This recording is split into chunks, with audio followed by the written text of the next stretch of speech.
고린도전서 15장 35절 말씀.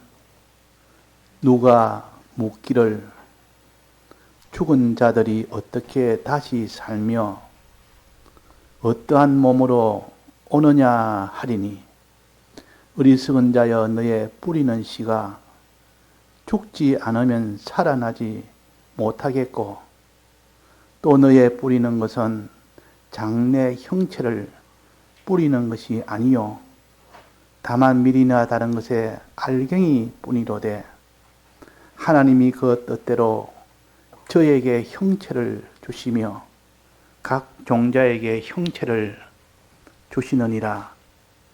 육체는 다 같은 육체가 아니니 하나는 사람의 육체요, 하나는 짐승의 육체요, 하나는 새의 육체요, 하나는 물고기의 육체라.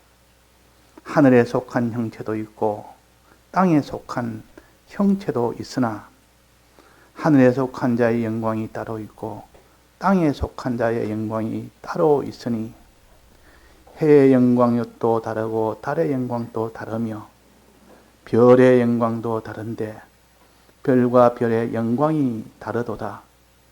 죽은 자의 부활도 이와 같으니, 썩을 것으로 심고 썩지 아니할 것으로 다시 살며, 욕된 것으로 심고 영광스러운 것으로 다시 살며, 약한 것으로 심고 강한 것으로 다시 살며, 육의 몸으로 심고 신령한 몸으로 다시 사나니, 육의 몸이 있은즉 또 신령한 몸이 있느니라.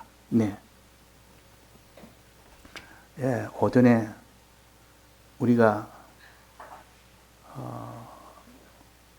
영생의 구원을 얻기 위해서는 반드시 하나님께 나아가기 전에 회개를 하고 자기가 지은 죄에 대해서 깨끗이 사함을 받고, 그 다음에 하나님께 나아가는 자가 되고, 그 다음에 사람의 인간 구원을 위해서 인간 구원에 나아가는 자가 되며, 마지막은 죄와 싸워서 이기는 자가 되어야 된다는 것을 오전에 봉독한 말씀 맨 끝부분에 있었습니다. 그것은 따로 오전에 언급을 안 했지만은, 그래서 우리는 먼저 죄 사함을 받는 이 사람이 되어야 될 것이요, 또 그 다음에 죄 사함을 받고 난 뒤에는 하나님께 나아가는 선한 행실을 가져야 될 것이요, 또 그 다음에는 사람의 구원을 위한 의의 이 길을 걸어야 될 것이요, 마지막은 죄와 싸워서 이기는 사람이 될 때 하나님께서 그에게 영생을 주신다고 하셨습니다. 그러니까 먼저 말씀을 들어서 자기가 주인의 것을 자백하고 그저 죄 사함을 받는 이 사람이 먼저 되고 난 뒤에는 믿음을 가지고 우리가 하나님께 나아가야 되지, 하나님께 나아갈 때 믿음이 없으면 하나님께 못 나아갑니다. 아무리 하나님께 나아가려고 1계명부터 4계명까지 지키려 해도 내가 나아갈 수 없습니다. 또 나아가다가도 어려움이 오면 다 나아가는 길을 중단해 버립니다. 그러니까 이 하나님께 나아간다는 이것이 얼마나 어려운지는 행해야 되니까, 행하려면 수고가 들어가야 되고 희생이 들어가야 되니까, 사람이 이유 없이 수고하고 이유 없이 희생하는 것을 누가 좋아하며 그 길을 누가 능히 걸어가겠습니까? 그래서 믿음이 없으면 불가능합니다. 그래서 항상 믿음도 온전한 믿음을 가지면 그 믿음의 능력으로 나아갑니다. 그 믿음은 어떤 믿음이냐? 주님이 우리를 위하여 구속하신 이 대속의 언약을 믿는 겁니다. 대속하신 이 사랑을 믿을 때, 주님 날 위하여 이렇게 희생하셨는데 나도 주를 위하여 조금이라도 요만큼이라도 내가 주를 위하여 수고도 하고 주를 위해서 희생도 하는 이런 사람이 되어야 하는데, 우리는 뻔뻔하게 주님이 죽기까지 해서 다 드리기까지 해서 우리 구속의 은혜를 주셨는데도 나는 주를 위하여 손가락 하나 까딱하지 않겠다, 나는 주를 위해서 요만큼 희생을 하지 않겠다 하면 그러면 신앙 자체가 다 깨져 버립니다. 그러니까 주님 날 위하여 생명을 바쳤지만 나는 지극히 작은 거라도 이거 하나라도 주님 앞에 드리겠습니다 하는 그런 몸의 수고와 자기의 모든 소유의 희생을 감수하는 그 사람은 하나님은 그 사람에게 믿음은 아직도 약하지만 그래도 내가 구속하신 이 은혜를 생각을 하며 너도 거기에 동참하려고 하구나 해서 그게 은혜를 베풉니다. 그래서 우리는 작은 수고라도 하나님께 나아가는 작은 수고라도 해야 될 것이요. 하나님께 나아가는 작은 희생이라도 할 때 하나님이 그 사람에게 긍휼을 베풀어 주십니다. 그 사람의 긍휼을 베풀어 주신다 그 말이에요. 이런 수고를 싫어하고 이런 희생을 싫어한다면 주님의 이 대속과 이렇게 동참을 할 수가 없습니다. 동참이 안 되면 그 사람은 하나님께 나갈 수 없다 그 말입니다. 그래서 믿음이 온전한 믿음이 있어야 되고 온전한 믿음을 위해서 말씀을 우리가 삼가 듣는 노력과 제사로 예배를 드릴 때 그때 믿음이 생긴다 그랬습니다. 또 하나 뭐랬습니까? 오늘 오전에 요 믿음은 뒤에서 미는 힘이고 하나님께 나아가려면 뒤에서 미는 힘과 앞에서 당기는 힘이 있던데 그거는 무엇이라고 했죠? 믿음이 아니고 뭐라 했습니까? 맞아요. 소망. 소망은 앞에서 당기는 겁니다. 내 앞에서 당기면 앞으로 나아가기가 훨씬 수월하고 뒤에서 밀면 또 수월합니다. 그래서 주님이 날 위하여 대속하신 이 대속은 이미 지나간기 때문에 이것을 더 생각해서 너무 감사해서 주님 앞에 나는 담은 요만한 작은 수고라도 작은 희생이라도 하겠습니다 하는 그때 하나님과 동참이 되고 그때 하나님께 나아갈 수 있는 힘이 거기서 나옵니다. 또 앞에서 끄는 힘, 끌어당기는 힘은 소망의 힘이라 하나님이 내게 약속한 이 소망이 뭐냐? 이 영생의 소망, 구원의 소망 있지 않습니까? 소망하는 그것이 확실하게 소망이 되면 정말 의심 없이 소망이 되면 그 사람은 자기 희생되는 거, 자기 손해보는 거, 자기 수고하는 거 아랑곳 없습니다. 오전에도 예를 드는 것처럼 사람이 너 오늘 하루 일당을 너는 오늘 하면 10만 원 준다 하다가 오늘 일당을 너는 50만 원 주겠다면 벌써 눈빛이 달라지고 너 좀 힘들지 않느냐? 괜찮습니다. 이제는 하루에 100만 원 주겠다. 하루 일하면 100만 원 주겠다. 근데 하루에 일하되 이것을 두 곱으로 일하면 1000만 원 주겠다. 만약에 그렇다 칩시다. 그러면 그 사람이 일을 할 때 너 이렇게 한 곱을 하면 100만 원 준다는데 너 왜 그렇게 열심히 하느냐? 너 피곤하지 않냐? 좀 쉬어라 이러면 하도 피곤합니다. 왜 그러냐? 니 왜 안 피곤하냐? 이러면 소망이 있지 않느냐? 내게 소망이 있지 않습니까? 소망. 이 소망이 있으니까 지금 100만 원 오늘 저녁에 받을 수 있는 소망이 있기 때문에 하나도 피곤치 않는 겁니다. 소망이 있으면 피곤치 않습니다. 1000만 원 준다면 어떻게 됐습니까? 죽을 똥 살똥합니다. 너 그러다가 너 건강에 문제가 되는데 너 그래 하겠느냐? 예, 괜찮습니다. 그럽니다. 왜? 1000만 원 준다니까. 괜찮습니다. 자, 그거는 왜? 소망이 있으니까. 소망이 크면 클수록 힘이 덜 듭니다. 희생을 많이 해도 힘이 덜 듭니다. 이 소망이 적은 사람은, 조그만 소망 가진 사람은 조금만 해도, 내가 이거 차라리 안 벌고 말지. 이래가지고 소망이 없는 사람은 신앙에 힘을 잃고, 소망이 있는 사람은 신앙에 힘을 얻는데, 큰 소망 가진 자는 큰 힘을 가지고, 작은 소망 가진 자는 작은 힘을 가집니다. 너게 이 세상에 없는 영원한 것을 주겠다. 영생을 주겠고, 또 이 땅에 다 사망되는 사망에서 벗어나는 구원을 주겠고, 또 이 땅에 없는 영원한 영광을 주겠고, 종기를 주겠고, 이 땅에 없는 부요를 주겠다. 오늘 네가 이렇게 하나님께 나아가는 이 수고를 하면, 하나님께 나아가는 이 희생을 하면 주겠다면, 거기에 그 사람이 피곤한 줄 모르고, 힘든 줄 모르고, 그 일을 수고를 다 하게 됩니다. 이 사람의 원래 본능 문제요. 사람의 본질이 그런 겁니다. 북한은 왜 경제가 저렇게 다 무너지고 있느냐? 그래서 어느 농업하는 북한의 농업 박사가 탈북을 해가지고 전에 이제 자기가 농업 박사니까 그 농업을 연구를 하는데 왜 이거는 연구원에서 작업대로 하면 분명히 수학이 이렇게 100 이상은 나오는데 실제로는 20밖에 안 나오느냐. 그래야 그 원인을 파악하려고 실제로 자기 현장에 가서 그 돈을 들여서 어느 농사꾼들을 불러서 그거 똑같이 하도록 했는데 가만히 지켜보니까 그들이 일을 하는데 어떻게 하느냐면 일을 안 하는 겁니다. 그냥 눈 땜으로 그냥 형식적으로 하고 맙니다. 왜? 자기에 떨어지는 것이 없으니까. 떨어지는 게 없어요. 그래서 이제 너가 수입을 50%는 너가 가지고 나머지는 이제 나라에 바치라. 이러니까 그 뒷부분 수확이 굉장히 오른 겁니다. 그 다음에는 더 많은 내가 80%를 넣어가지고 20%는 이 나라에 바치라. 그 더 많이 오르는 겁니다. 그걸 갖다가 통계를 작성해가지고 그래가 자기가 김정일한테 올렸답니다. 그걸 딱 올려가지고 자기는 이렇게 하면 굉장히 위에서 상을 줄 것이다.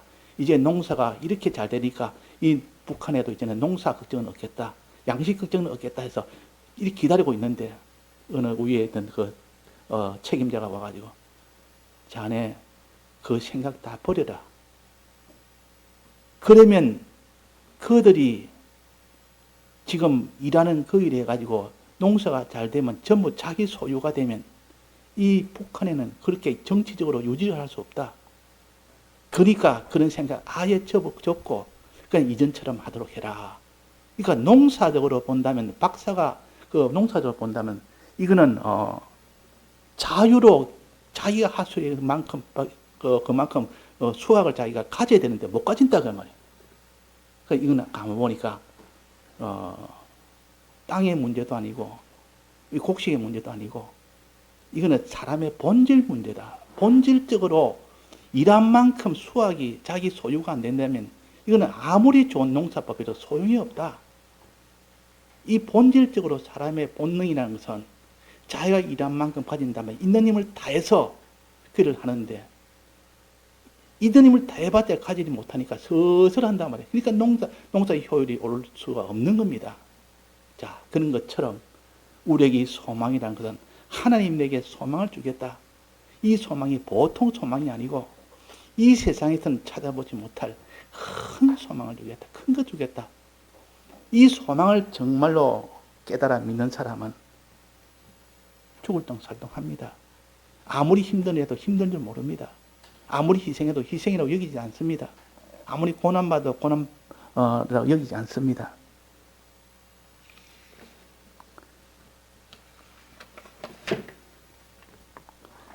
그래서 너희가 히브리서 10장에 보면 이렇게 나옵니다. 너희가 갇힌 자를 동정하고 너희 산업을 빼앗기는 것도 기쁘게 당한 것은 너희 산업을 다 빼앗기면서도 너가 신앙생활을 끝까지 하나님께 나아가는 하는 것은 더 낫고 영구한 산업이 있는 줄 알미라 그랬습니다. 더 낫고 영구한 산업, 영원한 이 유업을 받게 되는 줄 알미라. 이 소망이 있는 겁니다. 이 소망이 있으니까 아무리 힘들게도 힘들지 않습니다. 아무리 그 사람이 손해가 돼도 손해로 여기지 않습니다. 그러니까 이 일을 죽날까지 전부를 다해서 할 수가 있단 말이에요. 그래서 소망의 힘이 얼마나 큰지 모릅니다. 그래서 너희는 담대함을 버리지 마라. 이것이 큰 상을 얻느니라. 앞으로 미래에 뜻을 행한 후에 약속을 받기 위함이라. 그랬단 말이에요. 그래서 우리가 소망이라는 것은 미래에 하나님이 주실 약속을 믿는 것이 소망입니다. 그러면 이 약속을 어떻게 믿느냐? 이 약속은 제일 처음에 영생이니 구원이니 그것보다도 부활의 약속입니다. 부활의 약속. 사람은 누구나 다 죽는데 그러나 그 뒤에 부활의 약속이 있다. 그래서 기독교 외에는 부활의 이 약속이 있는 것은 없습니다. 종교가 많아도 이 부활의 이 종교는 기독교에는 없습니다. 기독교에는. 예수님 계실 때도 사두개인들은 하나님 믿어도 그들은 부활을 안 믿었습니다. 바리새인들은 부활을 믿었지만. 그래서 지금 종교는 이렇게 불교는 윤회사상이라고 이거는 부활이 아니고 다른 것으로 변화가 된다는 이것인데 예를 들면 사람이 이렇게 죽으면 짐승이 될 수도 있고 풀이 될 수도 있고 이래가지고 여러 가지 모양이 변화돼가지고 또 그것이 나중에 사람도 될 수 있고 무엇으로 변화될지를 알지를 못하는 겁니다. 그러니까 이거는 진정한 부활이 아니고 무엇이 될지도 모르는, 무엇으로 변화될지 모르는 이런 상태는, 이런 부활이 아니고, 기독교는 뭐를 봅니까? 반드시 부활하는데 그 부활은 이렇게 부활된다, 부활되는 모습을 똑똑히 알려준 겁니다. 이런 종교는 없습니다. 천하에. 우리는 부활의 이 종교이기 때문에, 부활의 이 도기 때문에 이 부활을 생각하면 사람이 죽어도 죽음을 초월한 그런 사람이 될 수가 있지. 부활이 없다면 그 사람은 아무리 그 사람이 신앙이 깊다 해도 죽음을 초월하지 못합니다. 죽음 앞에는 전부 다 무릎을 꿇습니다. 죽음 앞에 낭망하지 않을 자가 어디 있습니까? 근데 부활의 종교는 죽음을 넘어서 이제 부활의 그때부터는 새로운 세계, 새로운 나라, 새로운 몸, 새로운 생활, 새로운 것을 전부 다 새롭게 할 수 있는 이 부활의 소망이 있습니다. 그래서 모든 소망의 출발과 기본은 부활입니다. 부활을 믿는 거기서부터 소망이 시작됩니다. 그래서 부활을 오늘 뭘 했습니까? 여기에 보니까 이 어리석은 자여, 누가 묻기를 죽은 자들이 어떻게 다시 사느냐? 사람이 죽으면 끝나지 어떻게 다시 사느냐 하는 요 첫째 문제요. 두 번째는 뭡니까? 산다 치자. 그럼 다시 부활한다 치자. 그러면 어떠한 몸으로 다시 부활되냐? 이 두 가지를 지금 여기에 의문을 가지고 말하면 어떻게 하나님은 대답하느냐 그 말이에요. 하나님은 여기에 대해서 질문에 대답을 합니다. 어리석은 자여, 너희들은 그런 하나님의 이 모든 도리를 깨닫지 못하면 자연계시를 봐라. 하늘 자연계시를 줘서 자연계시를 보면서 사람이 죽어도 부활될 수 있다는 것을, 자연계시는 그건 실제가 아니냐. 실제인 자연계시를 보면 부활할 수도 있겠다라는 생각이 되지 않겠느냐. 자, 자연계시 중에 식물을 가지고 말합니다. 식물을 중에서도 씨를 가지고 말합니다. 종자를 가지고 말합니다. 종자를 땅에 심으면 그 씨가 죽으면, 종자를 땅에 심어서 그 씨가 죽으면 다시 살아나지 않겠느냐. 자, 씨를 뿌리면, 땅에 씨를 뿌리면 반드시 그것이 자라납니까? 안 자라납니까? 자라날 때도 있고 안 자라날 때도 있습니다. 반드시 씨를 뿌릴 때 다시 자라납니다. 근데 반드시 조건이 하나 있습니다. 그 씨가 땅에 심기어 죽어야 됩니다. 죽지 않아도 그것이 남아서 또록또록 남아있으면 그 안에 거기서 다시 열매를 맺지 못합니다. 자, 이것이 비밀인데, 씨를 땅에 심으면 그 씨는 녹아져 버립니다. 다 녹아지고 그 안에 씨 안에 눈이 있는데 그 눈이, 씨 눈이 그 녹아진 것을 먹고 비로소 자라는 겁니다. 근데 씨가 나는 안 녹아질란다. 나는 안 녹아질란다. 하고 안 녹아지려고 그냥 땅이 심기는 것을 갖다가 거부를 합니다. 땅이 안 심기고, 나는 땅이 안 심기고, 이런 사기 종발에다 나 그거에다 딱 놓아달라. 그러면 내가 땅이 안 심기고 내가 죽지 않겠다. 그러면 거기에서 다시 나는 그런 일은 없습니다. 자, 씨앗을 사기 그릇에다가 딱 종발에 넣어놓으면, 안 그러면 공중에 씨를 매달아 놓으면 그것이 다시 열매로 자랍니까? 안 자랍니까? 자랄 수가 없습니다. 다만 여기 뭐랬습니까? 너희 뿌리는 씨가 죽지 않으면 살아나지 못하겠고 죽어야 살아나겠고 그 말입니다. 그것이 어떤 씨라도 땅에 심으면 죽게 되고 죽으면 반드시 거기는 열매가 납니다. 열매가. 지금까지 없었던 그런 것이 거기서 나온다 그 말이에요. 이게 부활이라. 이 부활의 도를 이렇게 가르칩니다. 이 열매 하나라도 하나님이 다 내시는데 그 내신 것은 우리에게 비밀이 그 속에 다 있다. 씨앗을 심었는데 그 씨앗이 땅 속에 심기어서 그 속에 수분과 흙과 이것이 합쳐져서 그 속에서 이제는 사다 녹아져고 이제는 씨앗이 죽음으로 인하여 그 속에 있는 눈이 그 씨앗에 죽은 것을 빨아먹고 그것이 이제는 눈이 자라서 열매를 맺는다. 우리의 부활도 똑같아. 이 사람의 부활이라는 것도 그래서 사람은 반드시 심기면은 다시 산다. 그랬습니다. 심기면은 반드시 다시 산다. 그래서 42절에 한번 봅시다. 죽은 자의 부활도 이와 같으니 썩을 것으로 심고 그러면 썩지 않은 것 다시 살며 부활을 심을 때 부활된다는 거죠. 이거는 자연계시인 씨앗을 가지고 가르칩니다. 우리 씨앗을 보고 이거는 보통 문제가 아니라 이건 하나님의 기적의 역사요. 과학으로는 증명할 수 없는 길이요. 그냥 씨가 심으면 난다는 이것이 과학이지. 왜 심었는데 그것이 나느냐? 그럼 생명은 어디서 왔느냐? 왜 그렇게 심는데 왜 다시 새로운 이 열매가 맺히느냐? 이것은 밝힐 수가 없습니다. 그건 하나님 내신 법이기 때문에. 하나님의 법 때문에 그런 겁니다. 여호와 하나님이 땅에 씨앗을 심으면 난다는 거. 그 심을 때 심긴 것이 죽었을 때 난다는 거. 이거는 하나님이 정한 약속이기 때문에 예외가 없습니다. 이것처럼 반드시 우리가 이 믿는 사람이 심기우면, 이거 심기면 그랬습니다. 그러면 다시 살고 그랬습니다. 이것처럼 이 식물 하나도 씨앗이 심겼을 때 다른 이런 열매로, 이렇게 큰 열매로 새로 나는 것처럼 사람도 이렇게 심기는 일을 하면 그 사람은 반드시 부활하게 된다 하고 이 부활의 도를 가르쳤고, 그 다음에 두 번째 질문인 어떠한 몸으로 오느냐. 이제 부활은 되는데 그럼 어떠한 몸으로 오느냐. 이전에 심기기 전에는 어떤 몸이었습니까? 어떤 모양이었습니까? 자, 심기기 전에 씨앗의 모양은 조그만합니다. 근데 씨앗이 자라서 나중에 열매를 맺을 때는 씨앗보다 큽니까? 작습니까? 보통 큽니다. 굉장히 커집니다. 모양이 커진 뿐만 아니라 씨앗에 따라서 그 열매 종류가 달라집니다. 수박 씨를 심으면 뭐가 납니까? 수박 열매가 맺힙니다. 사과 씨를 심으면 사과 열매가 맺힙니다. 포도 씨를 심으면 포도 열매가 맺힙니다. 감람 씨를 심으면 감람 열매가 맺힙니다. 이건 너무나 잘 아는 거 아닙니까? 근데 왜 포도주를 심으면 포도 씨를 심으면 포도 열매가 맺힐까?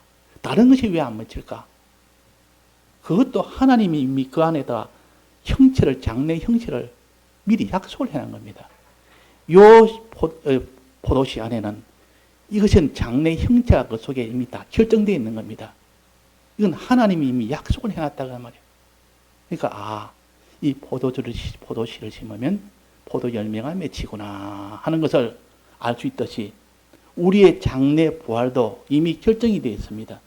자, 어떻게 됐습니까? 42절에 썩을 것으로 심으면 썩지 않을 것으로 다시 살고, 썩을 것으로 심는데 썩지 않은 것으로 다시 사는 겁니다. 이게 다시 나는 것이 이미 결정이 된 겁니다. 썩을 것을 심은데 썩지 않을 것으로 다시 나지 않은 경우도 아니하는 경우가 없습니다. 반드시 그렇게 납니다. 그러니까 이 부활의 도가 이 소망을 믿는 사람이 되라. 영생을 얻는다 그 말이에요. 썩지 않는다면 영생한다 그 말입니다. 이런 부활의 도는 이전에 심던 그때보다도 썩을 실보다는 그 뒤에 부활할 그때의 형체는 썩지 않을 것으로 난다. 우리의 다시 부활할 때는 그 영생의 몸으로 다시 납니다. 영생의 몸으로. 다시 태어난 것이, 다시 살아난 것이 이전과 똑같다 하면 우리는 부활의 소망을 가져도 아이고 이전처럼 다시 부활은 돼도 다시 또 시간 되면 늙고 병들고 이러니까 소망이 온전하게 가질 수 없습니다. 그러나 다시 부활한 그 몸은 어떤 몸이냐? 이것을 우리에게 가르쳐 주는 겁니다. 너가 다시 부활할 때 그 몸은 이전에 이 땅에 있는 육체의 그런 몸이 아니다. 비교할 수 없을 만치 지극히 크고 존귀한 그런 몸으로 부활된다. 이것을 지금 가르칩니다. 어떠한 몸으로 다시 오느냐 하는 요것과 사람이 죽은 자가 어떻게 부활되느냐 하는 이 두 문제를 가지고, 첫째는 어떻게 사람이 어떻게 죽은 자가 다시 부활되느냐. 씨앗을 봐라. 씨앗이 땅에 심기면 다시 부활되지 않느냐. 이건 하나님 내신 법칙이다. 하나님이 약속으로 장래 형체가 어떻게 될까, 그것도 하나님이 이미 다 넣어놨고, 부활될 것도 다시 이것을 열매가 맺을 것도 이미 결정이 되어 있고, 또 어떤 열매로 날 것도 이미 하나님이 약속으로 그 속에 집어넣어놨다. 이게 하나님의 약속입니다. 지금 우리가 포도씨를 심으면서 포도나무 열일이라는 것은 하나님의 약속 때문에 그런 겁니다. 하나님의 약속이 아니라면 이거는 심으면 어떤 때는 날 때도 있고 안 날 때도 있고, 나도 포도 열매를 심었더니 사과 열매가 맺힐 때도 있고, 어떤 때는 가시 열매가 맺힐 때도, 이런 것이 아니라 그 말이에요. 하나님이 이미 약속으로 정해놨기 때문에 이거는 법칙을 변경을 못합니다. 왜? 하나님 그 법칙을 만들었기 때문에. 우리는 하나님의 법칙에 매여서 됩니다. 뿐만 아니라 두 번째는 뭐랬습니까? 이 동물을 가지고 말해요. 동물, 짐승을 가지고. 이 동물은 사람이 사람을 놓으면 사람이란 것이 형체가 나오고, 또 들짐승이 새끼를 놓으면 들짐승의 모양으로 나오고, 또 새가 새끼를 놓으면 새의 형체가 나오고, 물고기가 새끼를 놓으면 물고기의 형체가 나오도록 하나님이 이미 그렇게 약속으로 결정을 해놓은 겁니다. 그러니까 새끼를 놓으면 반드시 어미와 같은 형체로 나온다 그 말이에요. 새로운 개체가 나오는 겁니다. 그러니까 이 새로운 개체가 나온다면 부활한다. 자기는 아닌데 자기 새끼가 나오니까 이것도 얘는 부활과 같이 반드시, 그러니까 암수가 이렇게 교미를 하면 반드시 새끼가 나옵니다. 나오는데 꼭 어미의 모양을 그대로 가지고 나온다 그 말이에요. 일단 하나님 약속 때문에 그런 겁니다. 만약 하나님이 약속을 안 해놨다면 그 법칙에서 위배되기 때문에 나올 수가 없습니다. 그래서 이 동물의 이 육체도 보고, 그 다음에 세 번째는 하늘에 있는 형체, 땅에 있는 형체를 봅시다. 그것은 뭐 새끼 놓는 그런 건 아닌데, 형체만 본다면 땅에는 뭐는 티끌도 있고 모래도 있고 바위도 있고 이런 모양이고, 하늘에는 해와 달과 별 같은 이런 것도 있고, 이런데 땅에 있는 이런 모래나 자갈이나 뭐 이런 바위나 이런 것은 형체가 나름대로 있는 것은 그 가치가 나름대로 그 가치가 있습니다. 가치가 각각 다르다 그 말이에요. 자, 가치가 티끌의 가치와 그 모래의 가치와 그 바위의 가치가 같겠습니까? 다르겠습니까? 각각 다릅니다. 각각 하나님 다르게 형체를 만들어 놨습니다. 또 하늘의 형체, 해와 달과 별의 형체는 같습니까? 다릅니까? 다르다 그 말이에요. 거기는 그 빛의 강도가 다릅니다. 그걸 영광이라 그러는데, 빛의 강도가 각각 해와 달과 별의 빛의 그 강도가 다릅니다. 또 별은 별이 수없이 많지만 별과 별들의 그 빛의 영광이 각각 다르다 그 말. 그 말은 우리에게 뭘 가르치느냐? 부활은 하느끼는 하는데 각각 다르다. 다르게 부활한다는 것이요. 그래서 말씀하시기로 해의 영광도 다르며 달의 영광도 다르며 별의 영광도 다른데 별과 별의 영광이 다르더라. 마지막 부활한 뒤에 그 영광이 각각 다르다는 거. 그래서 우리의 구원은 각각 다르게 구원이 된다. 어떤 사람은 10골을 맡기는 사람이, 어떤 사람은 10골을 맡기고 어떤 사람은 5골을 맡긴다. 그 실력에 따라서 맡깁니다.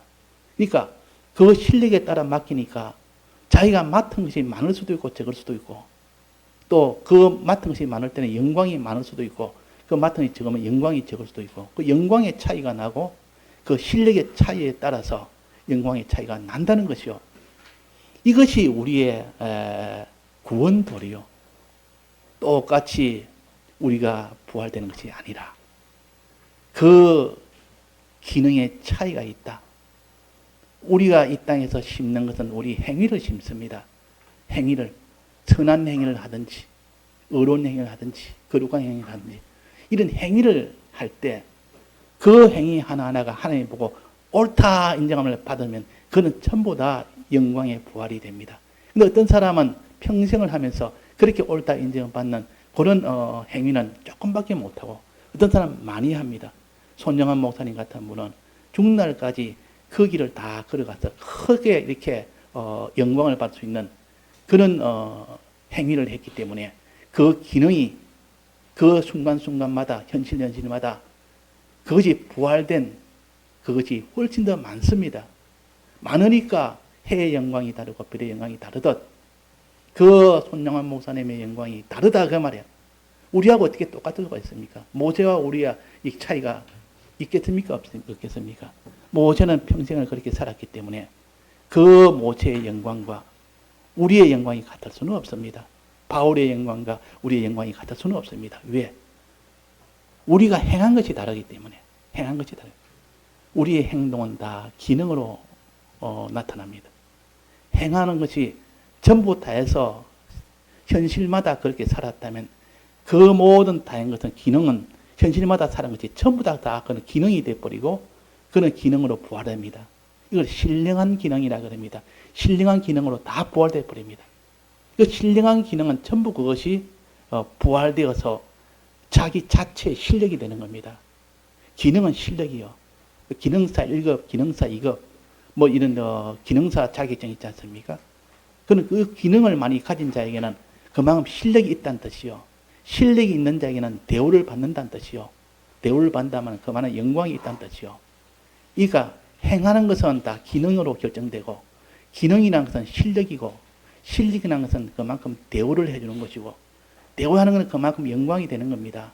우리는 이 땅에서 어떻게 행했느냐 따라서 하늘나라의 기능이 결정되고 가치가 결정되고 그 나라의 실력이 결정됩니다. 실력에 따라서 어떤 사람은 5골을 맡기고 어떤 사람은 10골을 맡깁니다. 자, 이 맡기는 이것을 가르쳐 여기에 뭐랬는 거 아니 43절입니다. 약한 것으로 심고 강한 것으로 다시 살며 약한 것으로 심고 이 세상에 약한 것을 심고 강한 것으로 다시 산다. 이 강한 것이 뭐냐? 강한 건 하늘나라의 것은 다 강한 것입니다. 하늘나라의 것은 이 땅에 건 다 약해서 시간 되면 다 쓰러지고 이 땅에 건 아무리 강하다 해도 시간 되면 그건 다 이거는 다 풀 같고 풀의 꽃까지 다 쓰러집니다. 마지막 불심판하면 다 없어집니다. 그러니까 이건 다 약한 것이요. 그건 하늘의 것은 영원한 것인데 이것은 굉장히 강한 것인데 무엇을 말하냐면 하늘의 부요를 가르치고 하늘나라의 부요, 하늘나라의 권세, 하늘나라의 존귀 이것을 가르칩니다.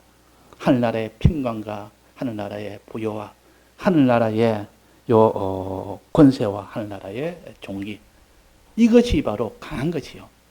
이 땅에 그런 강한 것이 없습니다. 아무리 견고하다 싶어도 시간 지나고 세월 지나면 다 풀과 같이 쇠해지고 꽃과 같이 다 떨어지는 것뿐이지 마지막은 불에 다 타서 없어지는 것뿐입니다. 심판대 앞에서. 그러니까 강한 것은 하늘나라 것 외에는 없습니다. 하늘나라 평강만이 참된 평강이요.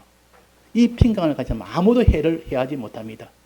자기 몸이 신령한 몸으로 기능이 변화가 되었으면 그 기능으로 인해서 아무도 그를 해하지를 못합니다. 이걸 강한 평화라, 평안이라, 이 참된 평안이라 그 말이에요. 이것이 하늘나라 평안이요. 이것이 강한 것이요. 두 번째는 부요라, 하늘나라 부요라. 이 땅에 부요라 하는 자, 돈 많고 다 돈을 갖다가 가지고 부동산으로 딱딱 다 등기 다 해놓고 돈을 통장에 다 입금 다 해놓고 그러니까 이 사람은 부자라고 하는데 시간 지나면 하나도 못 쓰는 사람으로 돌아갑니다. 땅에 세상 떠날 때는 두고 갑니다. 나중에 불탈 때는 다 없어집니다. 그러니까 강한 것이 없습니다. 소유가 강한 것이 없습니다. 그러나 하늘나라 소유는 영원한 소유가 됩니다. 그럼 불타지 않을 만한 영원한 자기 소유가 되는 그래서 소유를 강한 소유가 된다 말이에요. 자기 소유, 부요, 자기 강한 부요가 됩니다. 또 그 다음에는 권세. 이 땅의 권세는 권불 10년이라고 아무리 권세 때도 10년 지나면 이미 그 권세는 이미 녹이 슬어서 다 이제는 그 권세에서 내려와야 됩니다. 우리나라 뭐 대통령이 때도 그거는 법으로 이미 권세 기한을 정해놨고 국회의원도 그렇고 평생을 자기가 이 권세로 산다는 북한도 시간 되면 세상을 떠나야 됩니다. 언제 쿠데타가 일어나면 언제 물러나야 됩니다. 그러니까 평안한 그런 권세가 없고 온전한 권세가 없습니다. 그러나 하늘나라 권세는 그에게 10골을 맡긴 그 권세나 5골을 맡긴 하늘나라 권세는 하나님이 보존을 하기 때문에 아무도 이 권세는 없어지지 않습니다. 그래서 요셉이 애굽에서 받은 이 총리의 권세는 그 왕이 인정했기 때문에 아무도 그 권세를 끌어내지 못합니다. 요셉의 권세를 끌어내지 못합니다. 또 존귀, 그 나라의 존귀, 이것이 강한 것이요. 그 지위가 강하다 그 말이에요. 그러니까 이 바로 왕이 그를 총리로 세웠으니까 이 존귀함이 강한 존귀함이라. 아무도 해하지 못하는 존귀함이라. 자, 이렇게 강한 것으로 다시 살아나니까, 부활되니까 이 소망이 우리의 소망이라. 정말 이 소망을 자기가 좀 생각하고 이것이 내 소망이라고 여기는 사람은 이 땅에 무엇이 권세가 무너진다고, 소유가 무너진다고, 자기의 목숨이 다 무너진다고, 뭐 그것 때문에 피동을 받겠습니까? 더 좋고 더 크고 온전한 것이 있는데. 그래서 이렇게 또 마지막은 이게 욕된 것 심고 영광스러운 것 다시 살리고. 영광이라면, 욕된다면 부끄럽단 말이에요. 영광이라는 것은 굉장히 자랑스러운 걸 가르칩니다. 모든 사람이 고맙다 그러고 그걸 갖다 높이 평가하는 이것이 영광인데, 이 영광도 그렇습니다. 하늘나라의 영광은 영원한 영광이지만 이 땅의 영광이라는 것은 한때 자기를 높여주고 하지만 나중에는 다 심판이 있고, 그 사람을 살아있을 때는 영광이 있지만 죽고 난 뒤에 보니까 그 사람이 다 영광을 다 없어져 버립니다.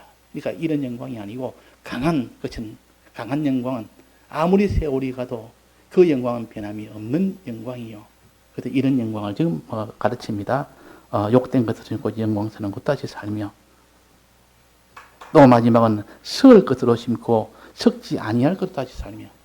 썩을 것으로 심고, 이거는 다 변동되고 변동될 것이지만, 그러나 하늘나라 이 모든 것은 영생의 것이라. 이건 변동이 되지 않는다. 변동이 안 된다. 이런 것이 우리가 받을 부활이요, 그것이 우리의 구원이라. 자, 이런 구원 같으면 정말 우리가 소망할 만 아닙니까?